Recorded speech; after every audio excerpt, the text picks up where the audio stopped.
What is going on, everybody? We are back with a bit of a different video. Last night, Zaj, he's a friend of the channel, and I were just jamming out some Secret Rogue together.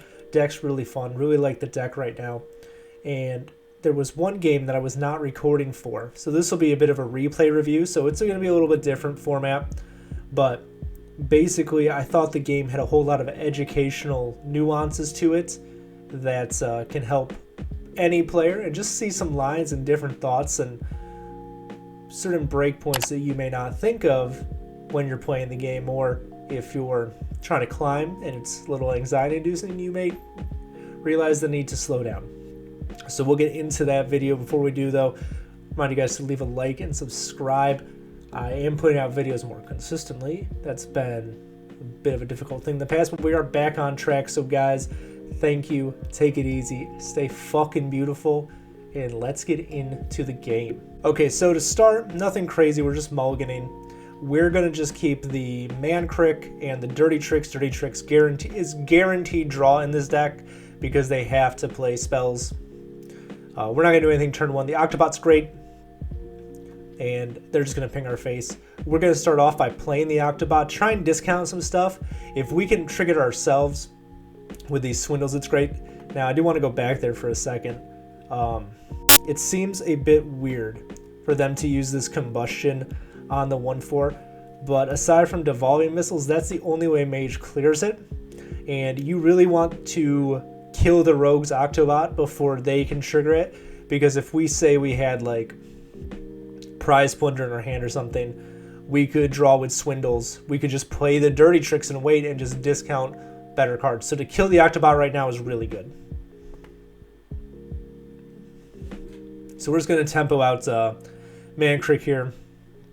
Try and find the wife. They top deck a Combustion, which they can proc after they draw. So there goes Man Crick, and they can combo out the Wand Thief. They probably could have Brain Freeze Ping, but we'll just play out the Dirty Tricks here, get some secrets down, draw some cards with a Swindle. And that Sparkjoy cheat's awesome, especially with Bamboozle. It's such a good combination of cards, and we get to draw a card. It's tempo, it's great. So obviously here we're just going to play out the Sparkjoy cheat, draw a card, swindle, and pass. We could have coined out Wand Thief here, but it's not necessary. Now this Devolving Missile, let's go back here real quick to that Devolving Missile. I think that's a bit of an odd play. I guess they have two, but you could have just Brain Froze after you drew cards. Maybe they couldn't do that. They were gonna overdraw 1, 2, 3, 4, 5, 6. Yeah, they would have overdrawn, it looks like. So that's just something to think of. They're at 6 mana. They could have just hit us in the face for 5 and froze and took board really well. So I think that's a bit of an odd play. But let's keep going. Let's see how else this goes. Right now we couldn't have done too much. I think drawing as the Rogue, I think us drawing cards and navigating those turns as best we can, setting up good secrets with Dirty Tricks and Bamboozle is probably the way to go as the Rogue. So there's the Dirty Tricks proc. I think we overdraw. Yeah, 2, 4, 6, 8. Yeah, so we're going to overdraw a Wicked Stab. And I guess Devolving and Brain Freeze do clear this up. I can't speak, I'm sorry. They draw more cards. There's the Enchantress Flow, 2 damage to the face with Orb. They're just going to keep pushing damage right now. I feel like they could have done that better if they just Apex Blast face, but here we are. So that Wand Thief, let's go back to that one real quick. We picked, out of all of these, like these are just bad. Like Wildfire does nothing. Conent Cold is fine, but they only have 1 minion. And they haven't played the second Fauna Power yet. They haven't drawn it. So an 8/8, just to push some damage, seems like the best play, even though it's not optimal. Especially because we are so far away. We're only at 6 mana. So we're going to Shadow Step the Wand Thief, because we're going to use the Prize Plunder and stuff to just push damage. So I do want to go back to that Discover also. I know I'm jumping around a lot, I'm sorry. If I can get to it. So we pick Apex Blast here. The way we win this matchup at this point is by sending damage face. Brain Freeze, we already know we're going to kill the 6/4, and Mirror Entity is pretty useless, so it also is the best choice. But we're just going to send damage face to win the game. That's how we're going to win. Prize Plunder kills off the 6/4, and then we can Hero Power, hit them in the face, deal some damage. It's not a lot, it's not great, but it is something. So there's a Ring Toss. They pick up a Counterspell and a Mirror Entity. It is a bit awkward. That makes it hard to navigate our turns. Luckily, we do have coin to proc the Counterspell. They do kill off the Wand Thief, and then they ping the 2/1. That looks like the right thing to do in that situation. So we proc Counterspell, and then our hand's pretty useless. It's pretty reactive. We can just go in with Secret Passage, and they get the... So when we were playing this Rhino trade did not happen as quickly as it did here. Originally, Zaj was going to trade with his face. Then I quickly shouted out Rhino deals 4, and dealing 4 is pretty good. Any chip damage you can get in against the Spell Mage is ideal. I guess I'm a little big, but... So we get our hand back. We didn't draw any cards, so the Secret Passage wasn't great. There's the second Incanter's Flow. And then they discover a minion off of Primordial Studies.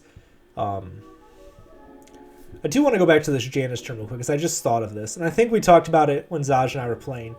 When we pick these minions, there is something to be said for just letting Rhino die. Because now, after we send in Rhino, they do know that Rhino survives and that the Zai the Incredible is the minion that will die. So they have some information. Either way, they get the information, but our board...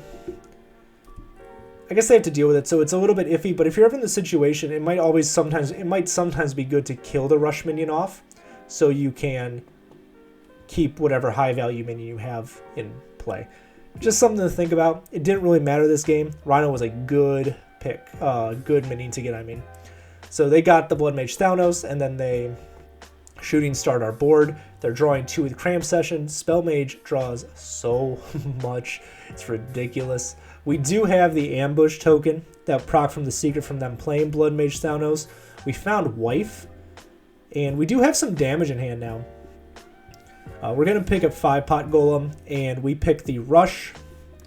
There is something to be said here for picking spell damage +2. We have Burst Some Hand at Apex Blast and Wicked Stab, which with spell damage +2 can be a lot of damage. Unfortunately, Apex Blast probably only gets played with the Golem, and not having second stab, probably picking the copy just for tempo is the right play. But again, if you have 2 Wicked Stabs, for 9 total mana, you can push on turn 10 16 damage, which is something to think about. And we play the second ambush here. Hero Power. Trade off into the 1/1 so they can't get any more Cramp Session or spell damage value. And then we send 2 face. There's the Apex Blast, hits our Kazakis. And then they play the Devolving Missiles, which leaves our board pretty bad. Now, here's the thing. They're at 19. We do have damage. The Wicked Stab and Apex Blast represent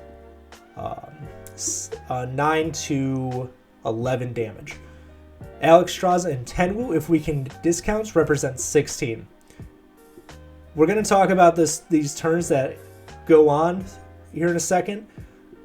But if Mage plays Secrets and you can kill them from hand, like we can now, don't trigger their Ice Block.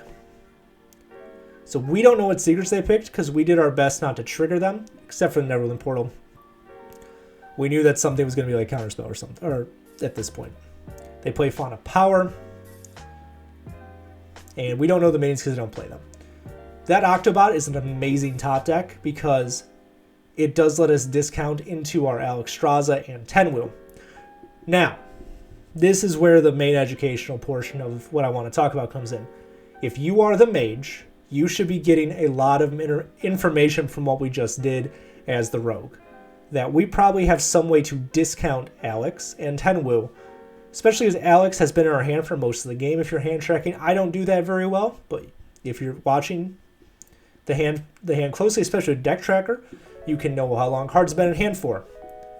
10 Woo, less, but I kind of feel like if the minion is played, then you should probably do everything in your power not to discount it. And we'll watch what the mage does. So we play that. We send 9 damage face, setting them to 10. We proc the Netherwind Portal. We don't go face again because this is most likely Ice Barrier. It could be rigged fair game, but their hand is full. So just be aware of this. Now, the mage has a way to kill this without proccing Octobot. They can Apex Blast it. If they do that, it doesn't proc. But let's keep watching. They send it, they'll end up sending it face. Hit us to 16. That's really good. Now, I don't blame the mage here for doing what they're doing. They're trying to end the game. Day9 TV, great guy, has a lot of things where if your opponent's doing something weird, and admittedly not going face and just playing a 1/4, kind of weird, but if you're paying attention, even if you don't really know what's going on, it's obvious we're setting up for something. But Day9 TV says your opponent's doing weird stuff, suboptimal stuff. We did some pretty suboptimal stuff. Just fucking kill them. He's following that. He is the mage. The mage, they are just trying to kill us, which they should be doing. But I feel like if you, as a player, see your opponent trying to set up for something, not attacking, realizing that they probably have damage from hand, you should be reacting that appropriately. Now, this Apex Blast can be forgiven. Didn't have to kill the 1/4. Setting a face, probably pretty good. It's this next part that's kind of weird. So there's a second ring toss. What they pick at this point does not matter because Alex is not a spell. It doesn't trigger Ice Barrier. It's great. I want to talk about this attack though. This attack is weird because, again, we can't proc this. They could have either killed the Apex Blast. We can't proc this on the 4/4. The 4/4 will kill our 1/4, and then we can't discount our hand, our Alex, and our 10 Woo. This mage did not have to attack. They could have sent the damage face. They could have held back with the Mask of Cthulhu. They're going to play the Mask of Cthulhu here, but these little nuances are allowing us to end the game, and instead of them fucking killing us, we're fucking killing them. So they are setting us to pretty low health. Like, they could probably kill us next turn with Fireballs, Apex Blast, another Mask of Cthulhu, but it will not matter because we have Alex, 10 Woo, game. So if your opponent's setting up for something and you can read that, make it awkward for us. Again, if they did not make this trade here with the Samaro and had us trade into the 4/4, we couldn't have procced it. So just be aware that in your play. I think this is a really good game to kind of talk about little nuances that exist within Hearthstone that we should look out for. I know it's a bit different, but guys, thank you for watching. I will see you all later. Take it easy and leave a like and subscribe. Peace.